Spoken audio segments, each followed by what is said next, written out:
How many of the games did you guys catch this weekend? Everyone. Every single one of them. Every single one. I didn't miss a second. I knew that you'd be glued to it. Well, listen, man. I mean, this weekend reminded us why football still owns the American sports calendar.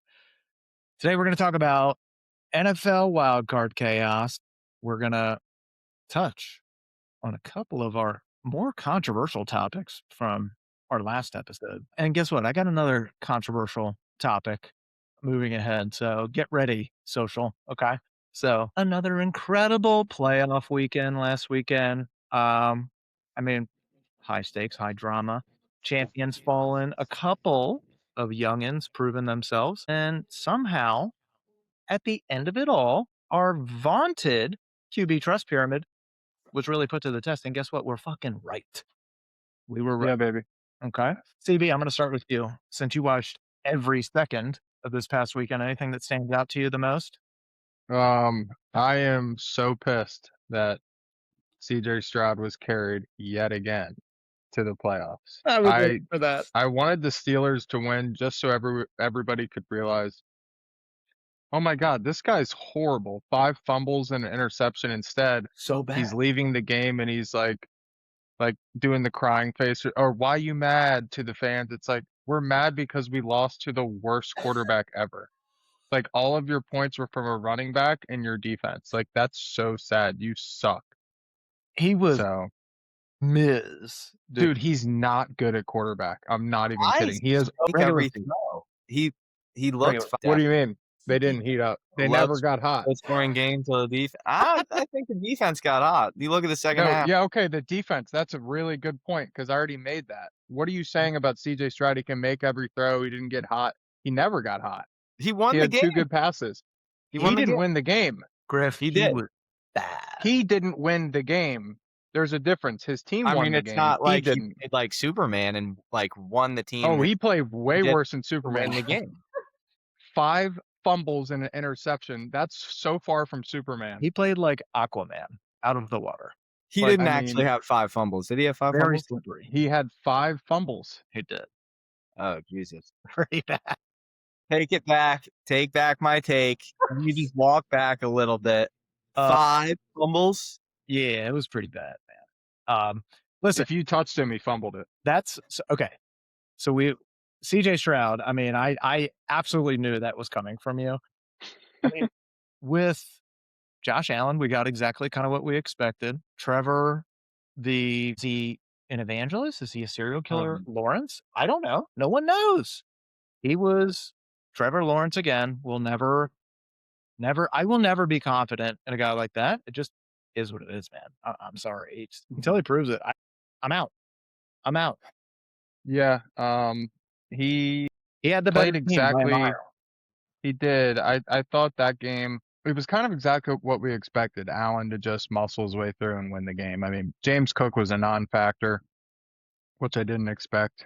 If anything, he was a decoy. They shut him down. Shakir did pretty well, but Allen's throwing to guys like Shakir, who's, I don't even know, 5'8", 5'9". I didn't even know Brandon Cooks was in the league. Dude, Brandon Cooks, and it's like Brandon Cooks is like, first down, and I'm like, dude, this is crazy because he's literally playing with guys that are practice squad or like way past their prime.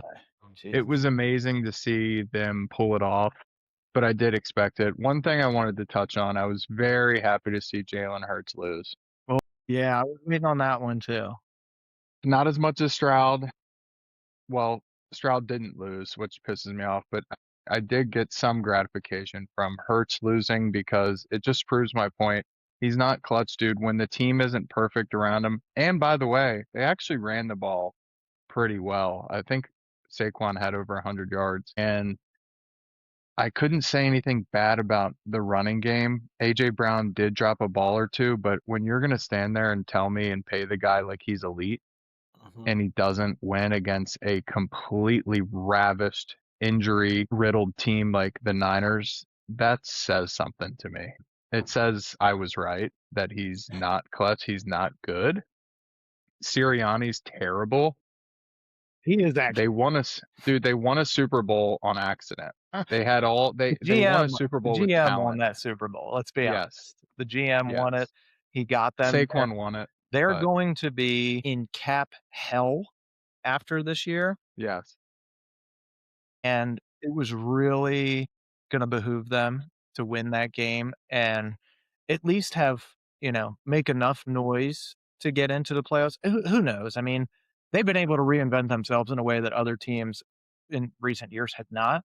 Kudos to them for that. But what they did was stack up all of this talent over the last few years, both sides of the ball, and it's because they weren't paying a quarterback any money. Frank, think about it. It was Wentz, then Foles, then Hurts. I'm sure I'm missing somebody that was in between there. There was a janitor somewhere that was there Yeah. playing. And, when you're not paying a quarterback, you can pay everybody else and you can get a bunch of studs. And the way that it works is if you can catch lightning in a bottle, and they were able to do it for a little bit, but now it's like, dude, you've mortgaged everything for now, and Mhm. if the team can't even get along, the coach is honestly a non-factor or a detriment more than anything else. Way too confident in his abilities, and he's a young guy, so maybe they thought he could connect with people.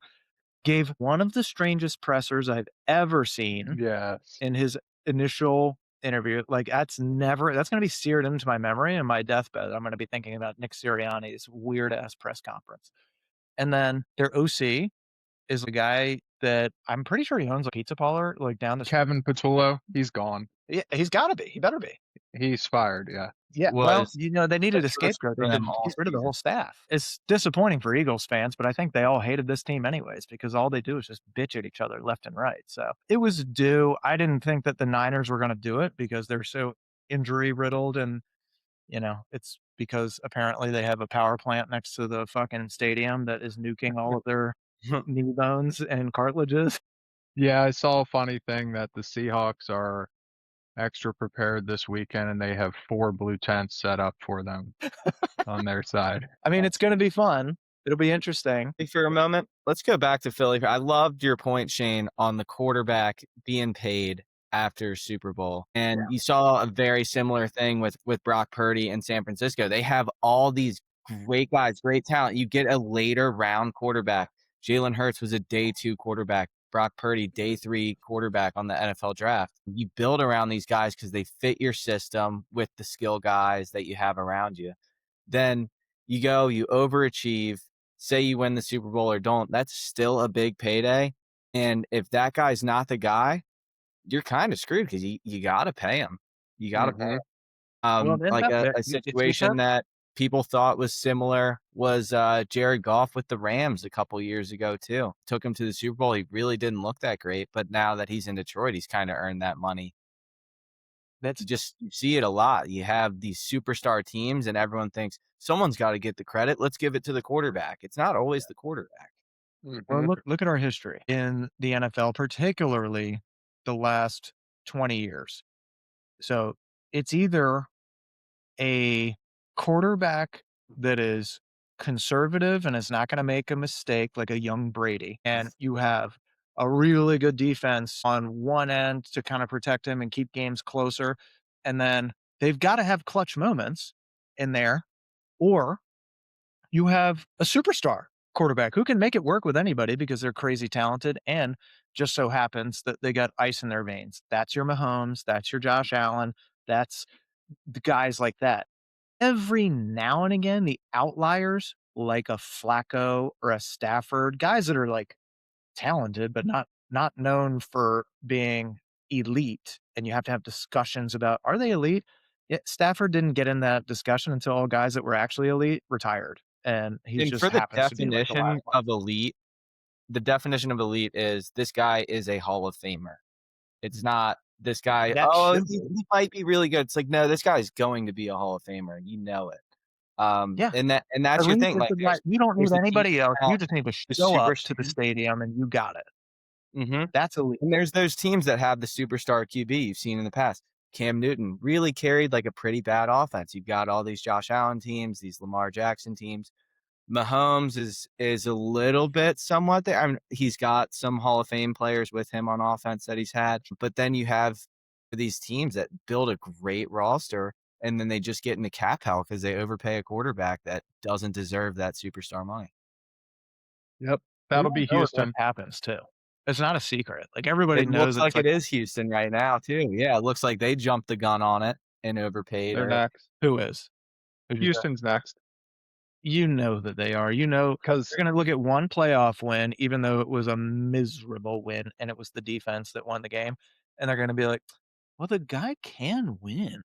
yes, his agent's gonna say 3 years, 3 playoffs. I mean, what do you want me to Like do? heck. Exactly. Mhm.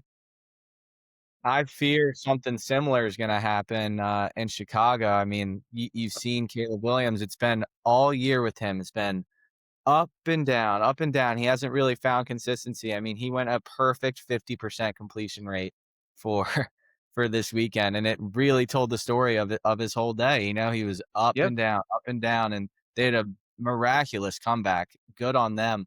But that's another team where they're taking advantage of that. He's got a lot of guys around him right now. We'll see how that plays out long term for A this. weirdly smart move by the Chicago Bears, who are notoriously pathetic, and they have so this weekend we had 2, I'll say 2 QBs that were young guys that needed to prove themselves that had really shaky first halves, like, at best, if we're being nice, and that's Caleb and Drake May. They were fine. They didn't really turn it on until the second half and crunch time when it really needed to happen. In Drake May's case, he really used his legs. It wasn't a great day for him. It was not his best game. Caleb, you could say the same, not his best game, but talent ended up coming out and winning. He's clutch, dude. I mean, these guys are clutch, and there's something to be said for that. Meanwhile, you have on the other end of the spectrum, you have your guys like Jordan Love, who came out and after that first half, I was like, "Oh my god, okay, well, this isn't even gonna be close, jeez." Yeah. And then the whole team craps the bed in the second half. That's it. 4 touchdowns to 4 different receivers. The reason I think they lost, and I called this when the season started, the dumbest trade of all time. Let me put all my chips in on Micah Parsons. Everyone yelled at me and said, "You're an idiot. Micah's so good." Sure. He's so Very good. good. He's hurt. He's an injury guy. Yep. He's one of those guys that gets the bug and he's sick all the time. He's going to get hurt. He's never going to give you a full season. I just I'm not a believer in giving up all your draft capital, $47 million, to a 26-year-old who isn't all in. He gets hurt. He's not big. He's not Miles Garrett where you're like, No. no, this guy's actually a machine that cannot be stopped. Yeah. He's skinny. He's kind of got that Von Miller type build, except even smaller than Von Miller. He looks like an outside linebacker, and he doesn't play the run well. He's more of a rush guy. He's a one tool guy and he has a really sharp one tool and it's really good, but they put all their chips in on that. And when he was gone, you saw that defense get decimated towards the end of the game. Yeah, of And course. he's also like a locker room problem. He was a problem Oh, yeah. in Dallas. It's always about me, me, me, my deal, my deal. Like someone Yes. else just got paid and he's like, "What about me?"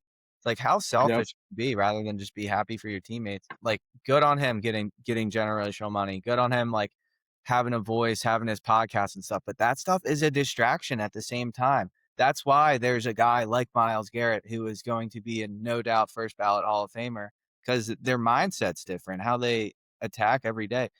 Micah Parsons, as soon as they made that trade, you're trading one guy for three starters. You're getting Kenny Clark and 2 first-round picks. You know, that's a great haul. I will take that haul every time if I'm Dallas because a defensive end is never going to win you championships. Was it The 2 last or 3 recommendation was first round Von picks? Miller. That's the last one, but he was also I think surrounded it by was a 2 bunch of firsts and a other second. really good players. And then he got paid, and then he bounced around from a bunch of teams as a mercenary. Went to the Rams, went to the Bills. Maybe he's still on the Bills. I don't know. They have like a geriatric division The on the Bills Bills. paid him, and he Who are you did. talking about? Von Miller. No, he was on the Redskins this year. Oh, for God's sakes. I mean, you see what I mean? I mean, Commanders. Once you pay those guys, that just I'm sorry, dude. It's out. And you kind of know it and you feel for him as a fan because you're like, dude, that guy's one of the best in the business at what he does. They should get paid like it because in any other walk of life, you would get paid. but this just happens to be a salary cap sport where you have limitations on what you can do and on your roster building. Putting that much weight behind one guy, if it's not the guy that has the ball in his hands the most, not a good idea. It's never worked. It's never going to work. What we have found over the last 20 years is when you pay the guy that is the captain of the team, that has the ball in his hands in every play, and when the moments matter the most, they have the control, you're probably going to be in good shape if that guy is the best of the best or one of the top 5. If he's not, then you better hope that he has some kind of like Joe Flacco and can just turn that shit on in the playoffs and has no heartbeat whatsoever and can bomb it a million yards. Or you better hope that he has enough talent around him to make plays where he is just incapable. I mean, we're talking about like Peyton Manning when they won, when the Von Miller, Peyton Manning team, and like that's what you got to hope on. Anyways, we've diverted from this. Shane, I have a quick shout out. Okay, go ahead and shout out. What is it? This goes back to the Bears game. I was pretty sad. I watched the entire game. The first half I went, I can't believe I took the Packers to lose. This is bad. There's one guy who, I'm not kidding, it was the worst individual performance I've ever witnessed live in my life. Number one worst, dude. I know I exaggerate and I say somebody played the worst. This is the worst performance. Okay, tell me. No, this is the Chicago game. This is so bad. This guy, and he knows it. If he watches this, he's going to agree with me. Are you going to say Dobbs? No, Jordan Love went after this guy every single play, and the announcers even called it out. I think it was Romo. Kyler Gordon literally couldn't even run. Receivers were, they pointed and they found, where is he? And every single guy caught a pass. They actually would have won the game, except Romeo Dobbs dropped a pass at the 20-yard line after he burned Kyler Gordon and would have scored and won. He dropped it, hit him in his stupid bobblehead fucking helmet. That's the weakness of the Bears all season, though, is that secondary. It's been like, dude, and he's rated as like a top guy, and I'm sure he is because I've heard his name before, like, you know, being tossed around with one of the best corners in the game. This guy was so bad, they moved him to safety to try to get him off. And then the Packers would throw somebody in motion and he would be on again. And Jordan Love didn't even read the defense. He went, where's 6? Dude, I and love it. He would throw it right at him. Like, dude, that guy, when they're watching film this week, he's going to be crying. I bet. Dude, I bet. You know what the Bears need? They need a sparkling white, like a Cooper DeJean. That would really make it. So they did put in the Packers. It was funny. I saw this on Bustin' with the Boys. They did a milk check in the end zone. The Bears threw in a white guy, or the Packers threw in a white guy, and Colston Loveland, they put Colston Loveland on him. Colston literally blew by him and caught a touchdown and was dancing. And it was so sad, dude. This guy didn't even come close to touching him. Like, Colston Loveland is the truth. And I feel bad because I said, why would they pick him at 9? Same. Like, that's the dumbest pick ever. And he is a baller, bro. I said the same thing because I was like, dude, they already have Cole Kmet. He's pretty damn good, too. Yeah. They took him over Tyler Warren, too. Who had that was the craziest thing. He would have been just as good in this offense. But Colston Loveland, dude, he's legit. I'm now a Caleb believer. I like him. Mm-hmm. That was a big game for me. I tell you what, he is very saucy. He's fun I know what to make of him. He's Carl Anthony Towns. That is exactly what he is. He's the Carl Anthony Towns, dude. He's like, free throw. Where's the flag? Ow, where's the foul? Yeah, but it's like swish. But to come back and have that composure, like knowing the history of the Bears and how like they just never really come back. They never. There was a stat that showed up on the screen in the third quarter of that game. Said the Bears have the largest comeback that they've ever had in the playoffs. It was either like 6 or 9 points, like something around that, and like they just absolutely blew that record off. But Caleb has just the mental mindset you have to win a game like that when your back's against the wall. That's what a superstar quarterback does. You know, there's not many. Dude, that was bad. That was really like, I wasn't alone, was I? No, dude, he's been at 28% connection this whole time. Jeez Louise. I was like, "All right, maybe Colin can hear him. I can't hear anything he's No, saying." I was going like, Like, what is happening, bro? yeah, poor guy. Oh my god. Yeah, I mean, I'll say, um, I do not like Caleb Williams as a guy. I think he's not a good leader. It's not a guy that I would want as the face of my franchise. I think he's too much of a prima donna. Some of it's the nails stuff, some of it's just how he carries himself and having a real spicy attitude at all times. It's just like, it's Dude, so Carl Anthony Towns, it drives me fucking nuts. That's a that's great. why Ben Johnson works. Yes. He does work. He actually really likes him a lot. Like, they get Yes. along really, really well. Yeah, I was saying that, you know, just how Caleb came back in like the fashion that he did, the history of the Bears, all that. That's something that only like a superstar quarterback can really do. Now, time will obviously tell with that, but I love what you guys are saying about his relationship with Ben Johnson. I think Ben Johnson's such a great coach. Kind of a good Yep. segue for us to talk about our coach rankings. Great. That is a great segue into it. So last week we had the QB trust pyramid, and we're going to get to the QB trust pyramid at some point after this. But first, I said, you know what? We got a trust pyramid. Why don't I do a power ranking on coaches right now? The coaches that are left in the playoffs. And this is like, if my life were on the line, my contract, my livelihood, everything about me was on the line as a player. Who do I want manning my sideline? Who do I want getting me prepped for the week? Who do I want managing the game while it's happening? Who do I trust in crunch time to make the right substitutions, the right timeouts, everything? Who knows the rule book in and out? So I said, you know what?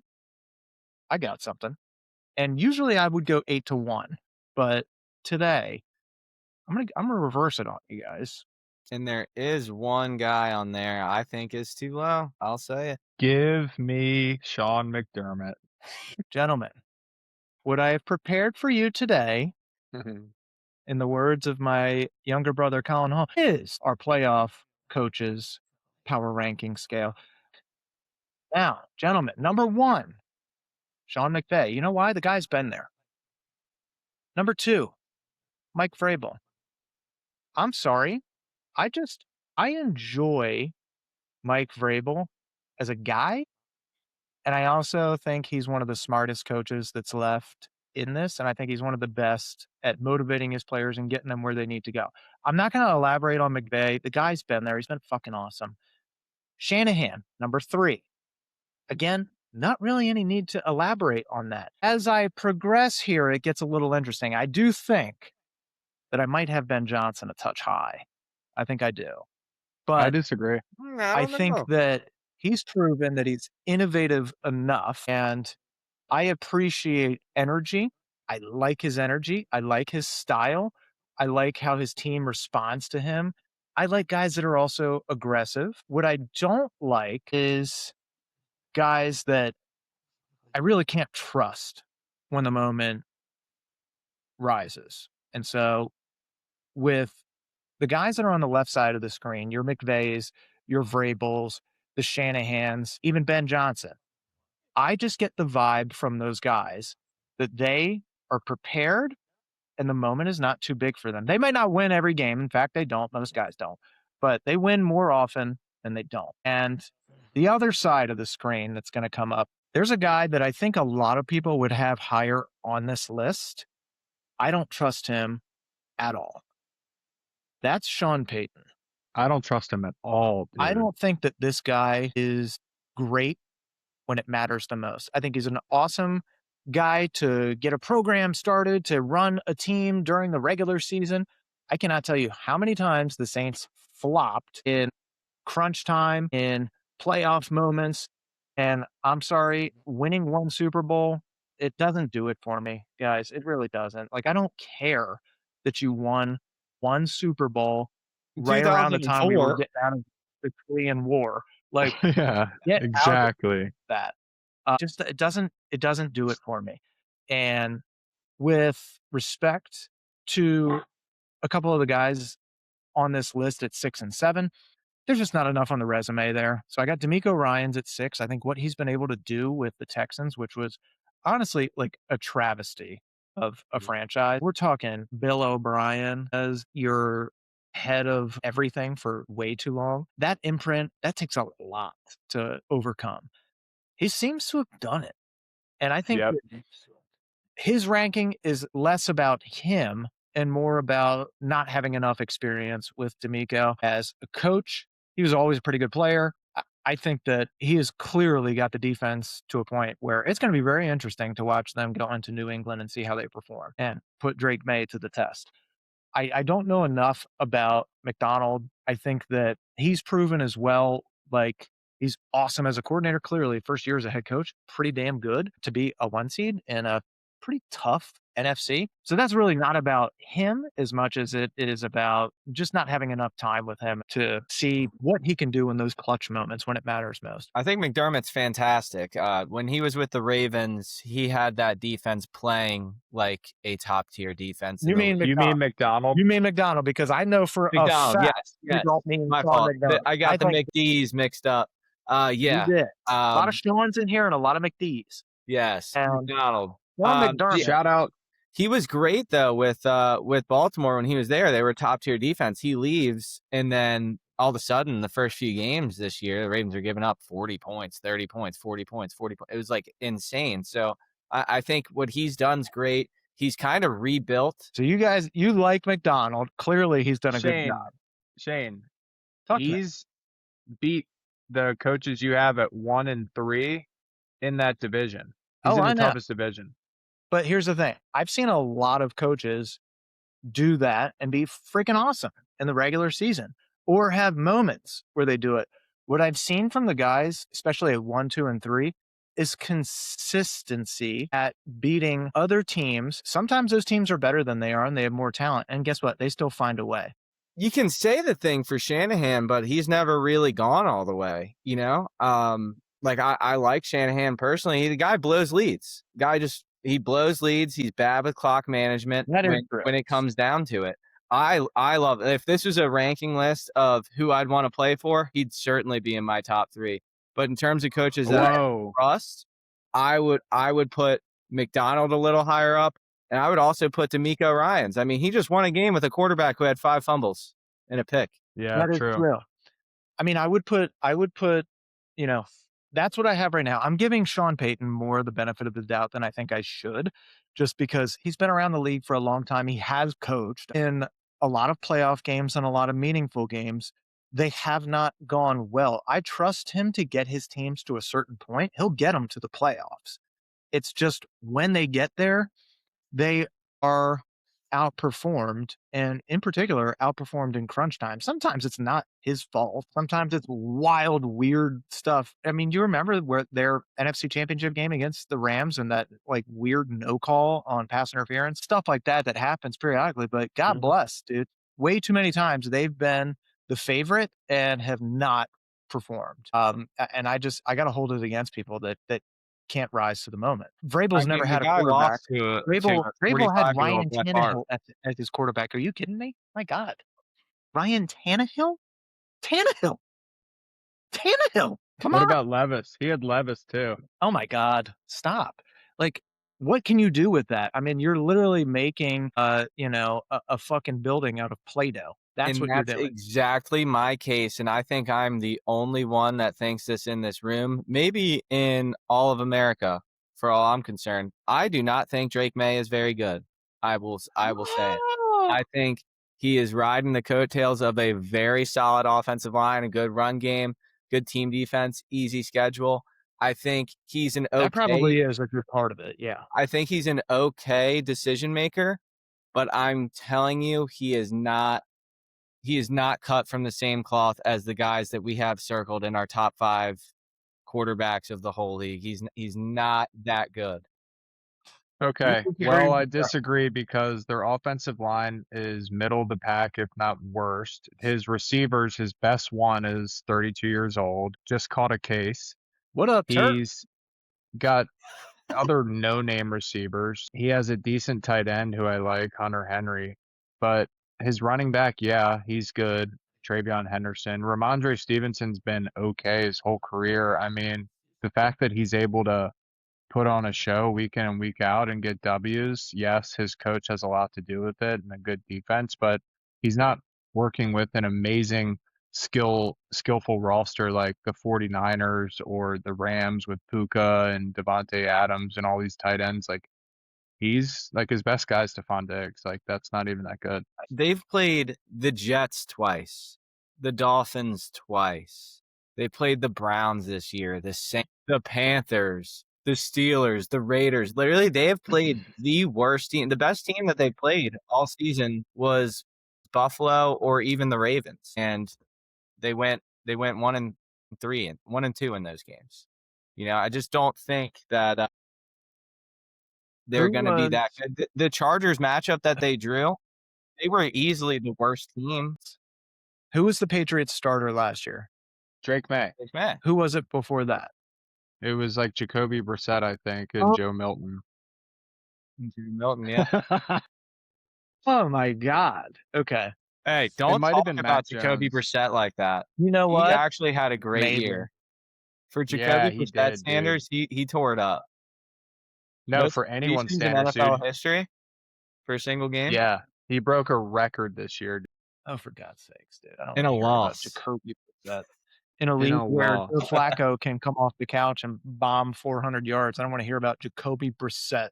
Dude, you're gonna have to start hearing about it. Okay, Turn he on the- runs like he's in quicksand. What are you talking about, He's Jacoby? money, No, dude. he's good, dude. He's money. Much better than Kyler Murray.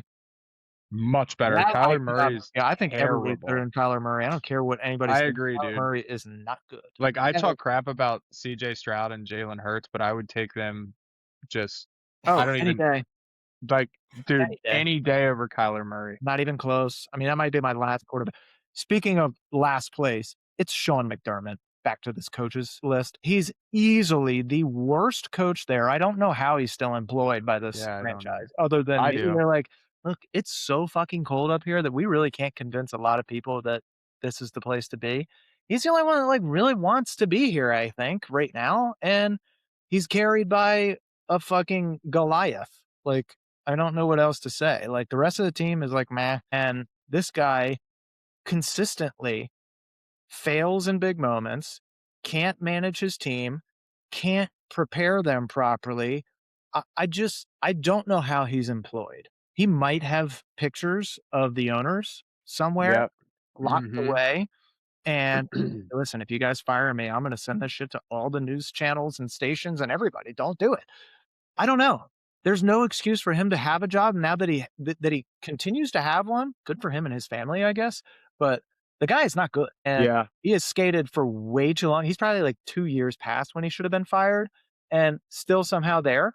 So he is far and away the last person on my list, the person that I would trust the least. He is just weighted out by the best quarterback in there. Yes. I So- think Tomlin would be a great fit there. I like him. I think Brian Daboll's a natural fit because he was his offensive coordinator there before he jumped ship to go to the Giants. He'd be a good fill-in. But I also throw a lot of accountability, not so much on McDermott. This GM too has got to be horrendous. Dude. They draft bad every year. He's drafted Dalton Kincaid in the first round. You look at these most recent tight ends Deion Coleman. round, you've got Colston Loveland, you've got Tyler Warren, Brock Bowers. First round tight ends are supposed to be super. Trey McBride Is not that. And then, I mean, we just talked about the Von Miller thing too. Buffalo signed him to like $100 million deal a couple years ago. Idiot. Yeah. This Idiots. GM has got to go in Buffalo. He's been lucky by 17. Yep. Yeah. I can't believe the Giants GM is still in, dude. Joe Shane, he's just pitiful. You know what? I will say this, guys. I did crap on Harbaugh because I did not like him for the Ravens. I actually do, hot take, like him for the Giants because he is a culture guy. I think he's good for them. They're a team in an organization, especially because their GM just sucks ass, has no culture. He'll at least bring that. He'll set a standard again. They haven't had a standard since Yes. red face, red nose Coughlin. Yeah. Oh, hated him, dude. I know. You'll be a That good was the fill-in. last time they had a standard, though. The rest of the coaches that have been there since and have been freaking terrible. I mean, at least he had some kind of culture. And I'll say, Mike Tomlin with Harbaugh and Tomlin, they're the prior to them, leaving their positions or being asked to leave, they were the longest tenured guys, and I think deservedly so to a point because there is something to be said for stability and for guys that can maintain culture and all that stuff.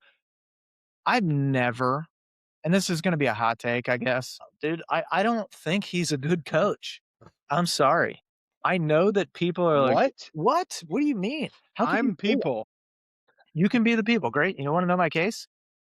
They have been underperformers in Pittsburgh for way too long. And every time, every season, there is a discipline issue with them every single time. Do you think they were more talented than the Patriots teams that beat them? I do. I think that the Patriots should have lost to them way more than they did. They should have beaten the Chiefs.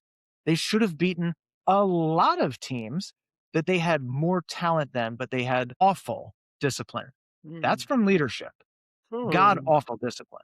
They were never prepared. And the last time that you felt really good about a Steelers team was when Big Ben was Antonio Brown. 30, 29, 30, and they had Palomalu and James Harrison and all these guys that were just outrageous monsters on defense.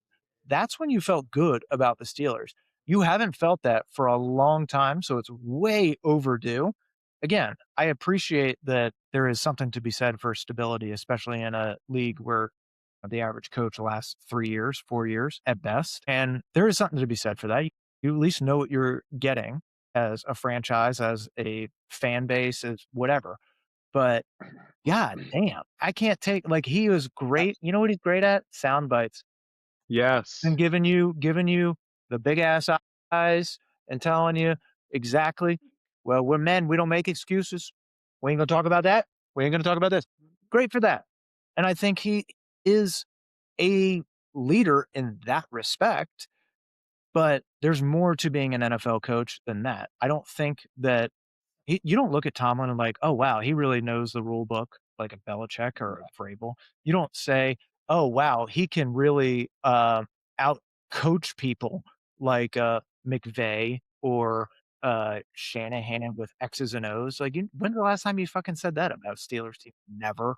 Um, what you know him for is being the face of a franchise that had really gritty players for a long time and a hard-nosed defense. And this whole thing about 8-8 every year, like, dude, how long can that go on? I'm sorry, you're no better than a Zach Taylor to me if that's all you can do consistently. Anybody can do that. The NFL has so much parity and so much fluidity about it every single year. Any team can go 8-8, 9-7, 7-9.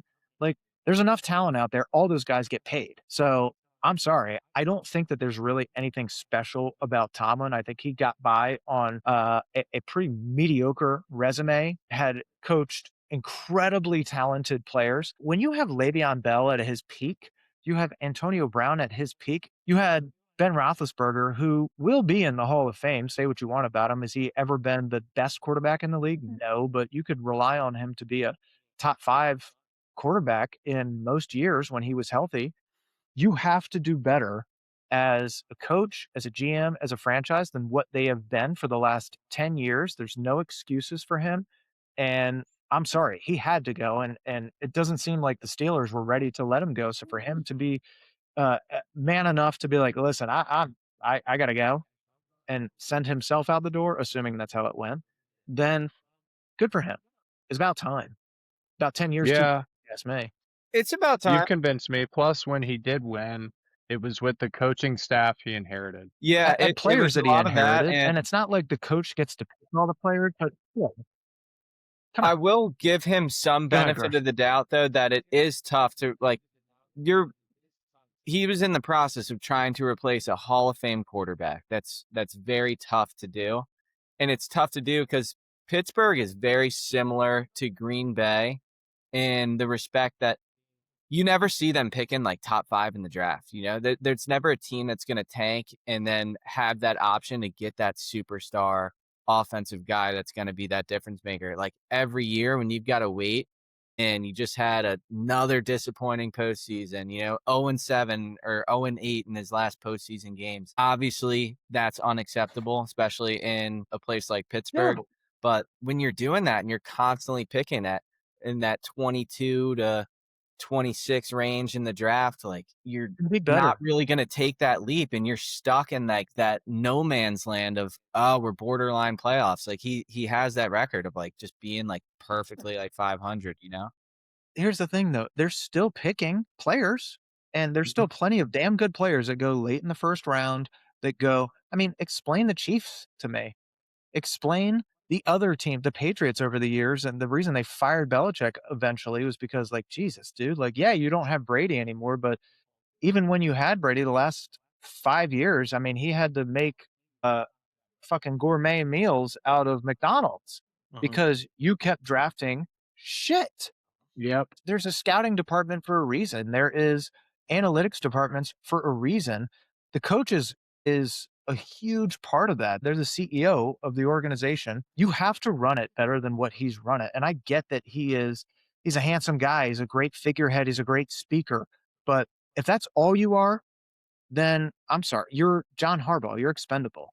Mhm. They're the same guy. They're in the same division, were at least, and they both skated on middling resumes, and it's because they had, like, a couple of good years where they went to the Super Bowl or got won a Super Bowl on somebody else's back, and awesome for them. That's great. They'll always be able to say, "I'm a Super Bowl champion," and they'll always be able to have that ring, and people will always wanna hire them because of that, Yeah. but when it's not your fault that you did that, eventually people figure it out.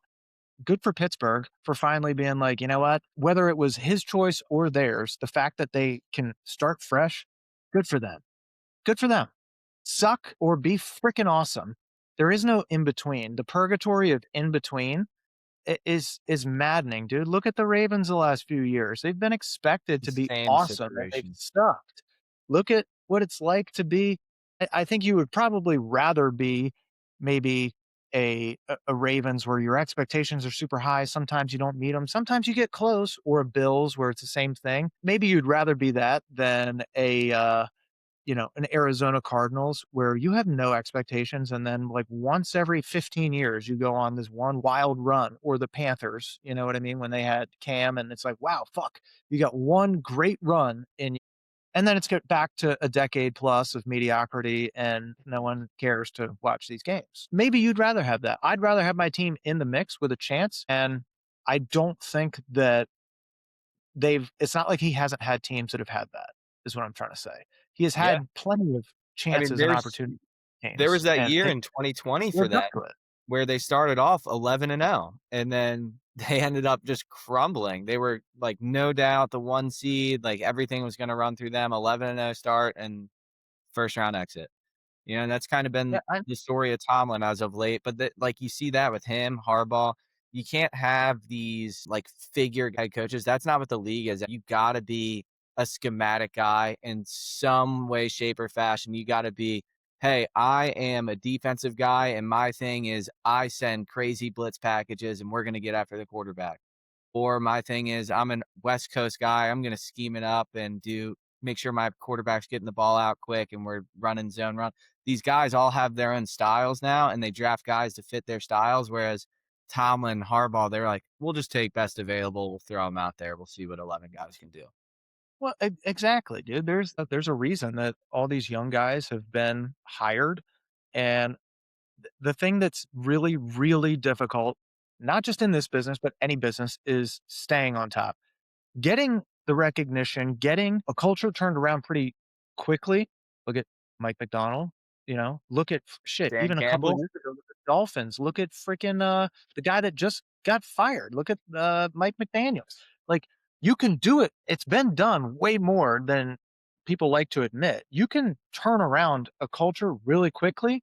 It's the maintaining it once it's up top that's really, really, really hard that only the best of the best can do.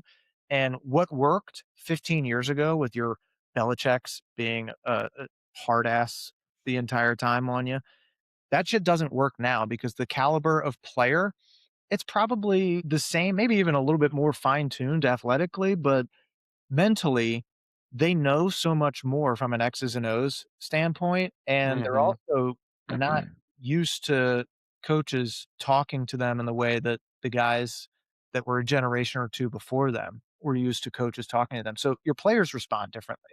So you can't the people that they keep responding to now that are doing the best, they're your McVays, they're your Shanahans, they're your Mike McDonalds. I don't really have any strong feelings towards Andy Reid, but the guy is an offensive genius, and still Mhm. to this day, he can scheme up with the best of them, and it does help that, yes, he has one of the most talented quarterbacks we've ever seen. But, And tight dude, ends. that's like saying, like, yeah, that guy's a great driver, and maybe it's like the awesome Ferrari that we just got him, like, it could be that, but also, dude, he's got some sick skills with it too. Yeah. Now, Andy Reid's problem, like a lot of coaches that we deem great, they all have some kind of flaw. Andy Reid's is if he's driving that Ferrari and he's whipping it around turns every now and again, he's going to be checking his phone just to be like, "Hey, who's messaging me?" And he's going to crash. And it's just because he's poor with game management. That's his knock. Every one of these guys has some knock, but to maintain a culture and being consistent, that's such a skill and a talent that very few guys have. And I think people thought Harbaugh had that. I think people thought Tomlin had that just because they've been there for a long time. But I'm sorry, dude, the results speak for him from what the expectations were. They just have, and it's Yeah. time for a new scene for both of them. There's a few guys too that are kind of those culture builders, and I think Vrabel's definitely one of them. He was very successful in Tennessee. You see, he left, it went right down. He joins New England, they're right back up. Dan Campbell's similar in that respect too. Just like that winning culture, kind of changing things in the building. Some of these job openings is what they need. Like you look at Arizona, they need that. You're in the division. You touched on it. They've got 3 of the top 10 coaches, like no doubt the top 10 coaches. That's a tough division to play in. You need to change the culture there quickly. Because a guy 100%. like Kyler, who was your leader, it's very murky water over there. You gotta rebuild that foundation. What's interesting about this week is I think this might be the last time ever, because so many new stadiums are getting built, that every divisional round game is outside and they're all going to be like pretty cold weather. You Oh, got that one seems that's in Denver, one that's in New England, in Chicago, and then in Seattle. Those are all cold places, gritty to play. We're going to see some grown man football this weekend. we certainly are, which kind of, what we touch on this a little bit. I want to get into our trust discussion one more time. I need to circle back to our vaunted, highly regarded QB trust pyramid. So now this has been updated. We've eliminated at least 3 on that bottom tier so far. Bryce Young, they had a good run. I mean, they tried. Jalen Hurts, you were right, man. You were right, Colin. I mean, that was a noodle arm performance. Homeboy he had to take an L. It sucks to say. I didn't think Purdy had it in him, but he did. He tried to cough it up, but Purdy, he hung in there. Rodgers, frankly, just too old. Bo Nix, Darnold, those guys were on buys. We'll see how they do this weekend. Caleb, better than I thought. Stroud, god awful. Deserved to have lost that game, but he's going to stay on the bottom rung until he can prove that he can actually play football when it matters. Now, 2 of your guys that you had on that third tier, Herbert and Lawrence, they just had the unfortunate occurrence of going up against guys that were higher on the list. Yep. So Herbie, I'm going to feel bad for that guy for a while. I think he is tough as hell. I think that dude is a good player. I do think that he didn't play as well as, I think a lot of people do make excuses for him because he does throw a pretty ball, but he did have receivers open. He didn't hit them and didn't throw it to him. He is just going to be the Phillip Rivers of this generation. Yeah. Like, the dude is gonna have he's got Ugh. a way better arm than Philip Rivers. He's gonna be involved in discussion as one of the best and, top 5, top 10 for his entire career just because he throws that pretty ball. He's a big dude, but they're always hurt, and it's never gonna be good enough. Unless Harbaugh drafts, like, only offensive line for the next, like, 10 years and they move whatever power plant is next to that stadium that's also something is in the water in They're fine California. at O-line when they're healthy. I mean, they've got 2 of the best tackles in the league when they're healthy. They're just never healthy, you know? I can't tell, as my boy Shannon would say. I mean, it's unfortunate, dude. It's like every year it's the same freaking story. And unfortunately for him, he went up against Drake May. Didn't lose because of Drake May. I think he just played against a very well prepared Pats team, and his team was not as healthy as they could have been. And that's going to be the same story for his entire career. It sucks. T Lore, on the other hand, the Prince. Dude, that guy, I don't know what to make of him. I really don't. Weird looking, plays weird, don't trust him. I'd never Walks like a duck. well, listen, dude, I don't know what kind of that might be like one of these ambiguous ducks, dude. Like, what is he? A non-binary? I don't know what he is. And he plays like it too. Like, what is he good? Is he not good? I don't know. I know that he can make the throws.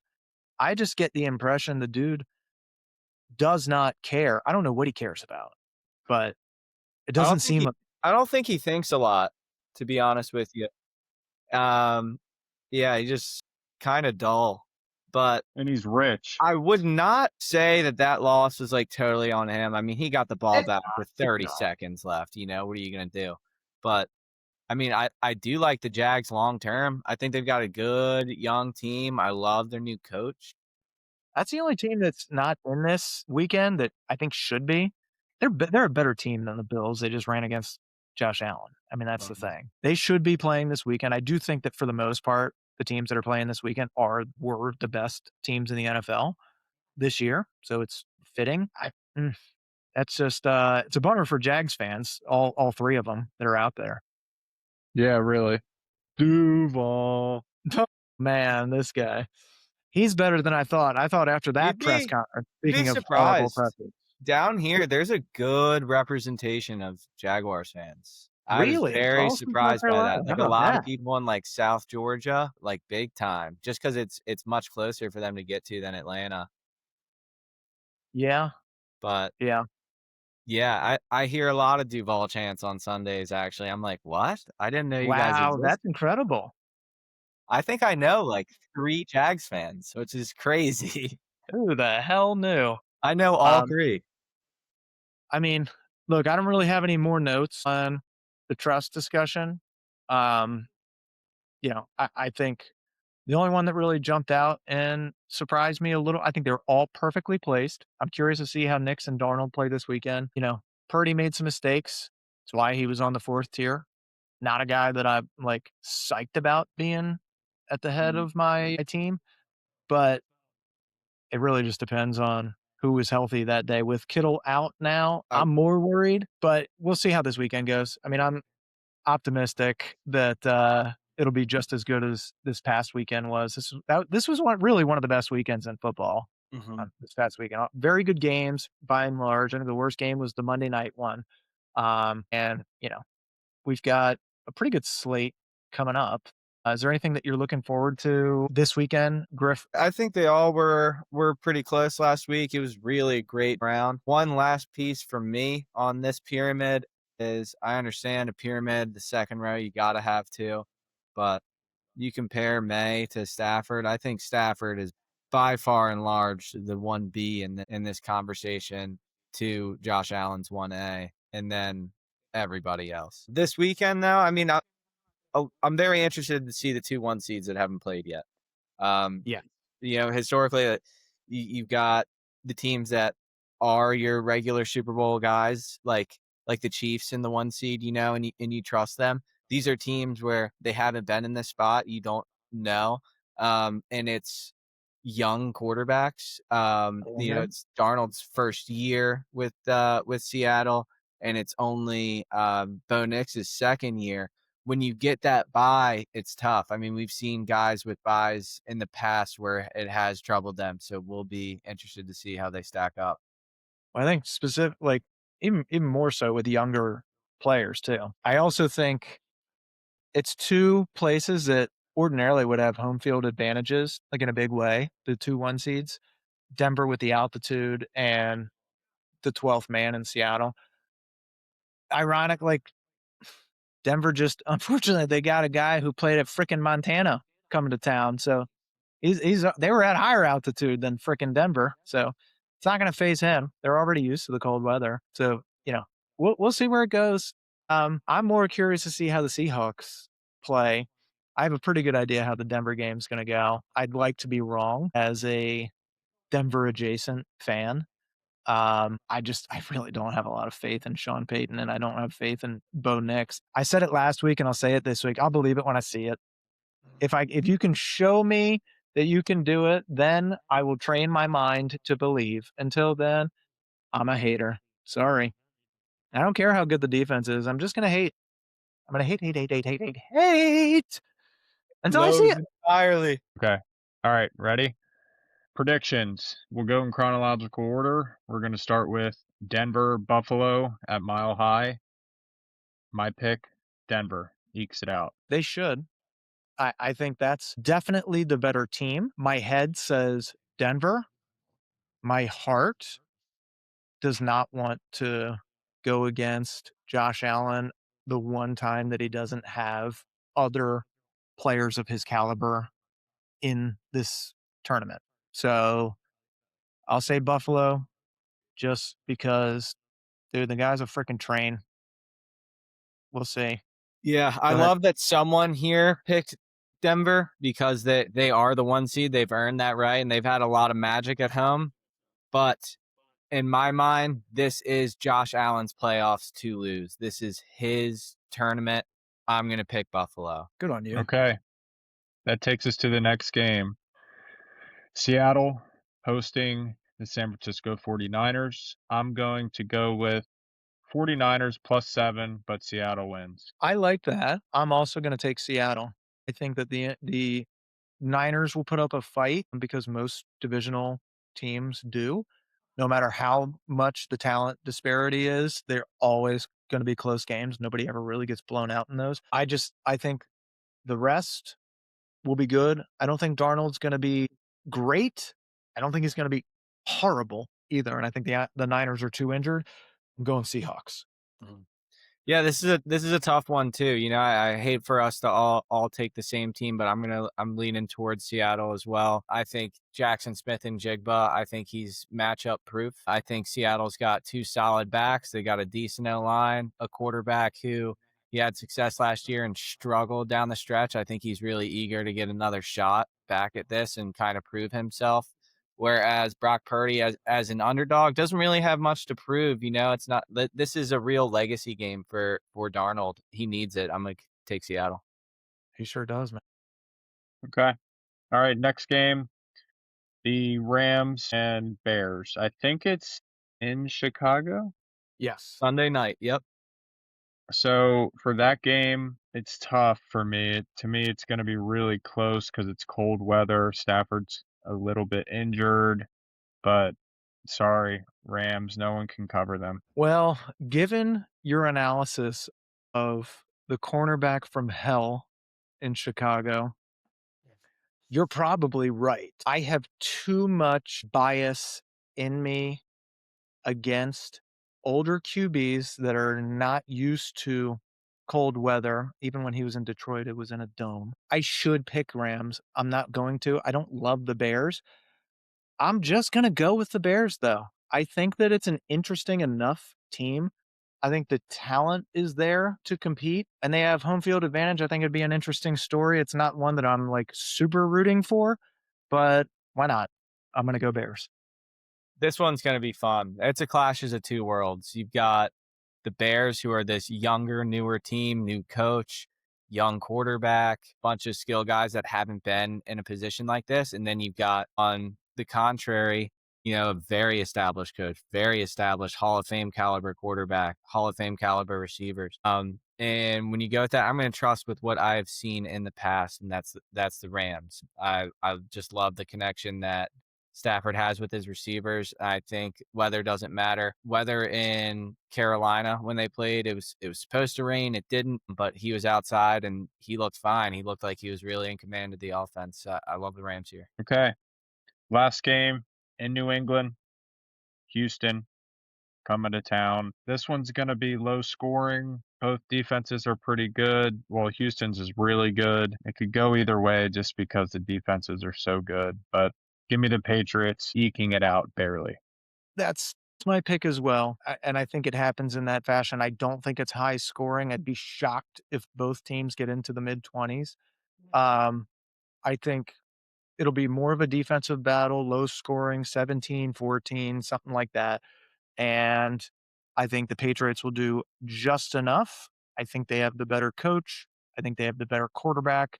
They do not have the better defense, but I think that defense can rise to the occasion in the moment. I think they're good enough to do that. And when it comes to special teams, I'm just going to trust that given Vrabel's history, they're going to be more prepared than the other teams that they play from here on out. So give me the Pats in a squeaker. I am going to be contrary to you guys here, and I'm going to take the Texans in a dominant win. I don't think it's close at all. I think Houston's defense is far superior. I think New England hasn't run into teams of this caliber, particularly defenses of this caliber. They're going to struggle to move the ball. They just do not have the skill guys to compete with the Texans. They're just so deep on defense. They're loaded everywhere. They've got crazy packages. And on offense, I think if you win a game with a guy that has 6 potential turnovers with 5 fumbles, 2 of them lost, 1 pick, you got it. You got 2 of them back. They're winning with that. If he just steps up his game a little bit, the sky's the limit for this Texans team. I think DeMeco Ryans is one of the best coaches in the league, and I think he's going to help prove that on Sunday. Man, I will be stunned if that happens. If you get a Stroud who is loud and proud and actually plays well. I actually don't think it's possible. For his sake and for his family's sake, I hope that I'm wrong and the guy's good. But Jesus, I'll believe it when I see it. Hey, and even if something happens to him, I like Davis Mills too. I just like this Texans team. I think that I prefer Davis Mills. There's just something about him, and I can't put my finger on it. I can't quite put my finger on it. There is just something about this Davis Mills. I don't know what it is. You just gotta trust him in the pocket a little bit more, you know? I can't really put my finger on it. I do think this game comes down to early. If the Texans can't establish the run, I mean, they haven't been able to. And then this wild card round, they were against the Steelers. Like, that was Willie Mark's best game. But that's just something they haven't been able to do all season. That's something New England is good at. They've got 2 really good backs. So if New England controls time of possession and grounds and pounds it, I think they can do it. But I still like Houston. Well, they're certainly smart enough to do it. We'll see if they can actually pull that off. All right. That's going to be it for the NFL coverage. Boys, any other final thoughts before we wrap? No, I'm just excited. Have some beers and watch these. Let's go, baby. All right. Well, that's going to be it for this episode of the Open Floor. In the next episode, we'll cover a little bit more on the college football playoffs and why January is just owned by football, and deservedly so. So appreciate everybody being here with us. Make sure that you like, subscribe wherever you get podcasts. Follow us on YouTube, Spotify, Apple, and anywhere else. We love you. Peace. All right. See you guys.